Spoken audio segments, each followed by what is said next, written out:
Ümumiyyətlə necə oldu? Siz Əfqanistanda doğulmamısınız. Mən bilirəm İranda doğulmusunuz.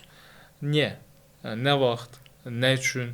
Ailəniz niyə oradaydı və necə oldu ki, siz Azərbaycandasınız indi? İstəyirəm bir balaca oradan da məlumat verəsiniz. Belə deyim də, mənim atam 1-ci Qarabağ müharibəsində yəni döyüşmüşdü deyə, ona görə o vaxt subay idi. Bura gəlmişdi, Azərbaycana gəlmişdi.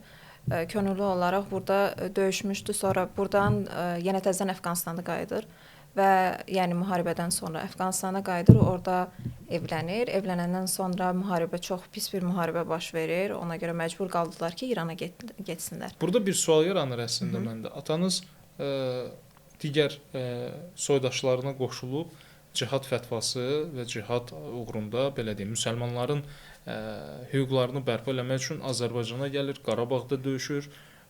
Amma sonra öz ölkəsində müharibə başlayır, amma öz ölkəsindəki müharibəyə niyə qoşulmur? İndi müharibələr, siz düşünün ki, burada hətta bu çətin sual idi. Onu bilmirəm nədir. Onda niyə döyüşməyib? Həqiqətən soruşmamışam, maraqlanmamışam onu.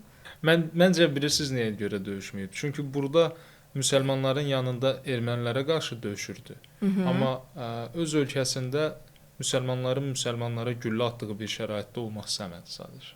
Məncə bu daha məntiqli ola bilər. Onu soruşmamışam heç. Heç maraqlanmamışam. Və İrana gəldi.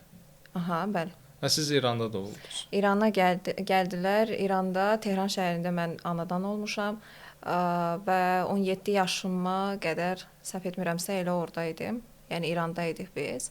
Ondan sonra da, yəni İranın da vəziyyəti, yəni belə deyim də, çox da wow bir şəkildə deyildi də. Əfqanistanla fərqi nədir? Məsələn, ananız mən bildiyimə görə Əfqanistanda doğulub. Bəli. Ananız ömrünün böyük bir hissəsini Əfqanistanda, gənclik illərini orada yaşayıb. Siz Tehranda doğulmusunuz və yeniyetməliyin sonunu, gəncliyin ilk dövrünü Tehranda yaşamısınız. Bəli. Ananızla həmsöhbət olursunuz və 2 qadın var. Ananız və siz.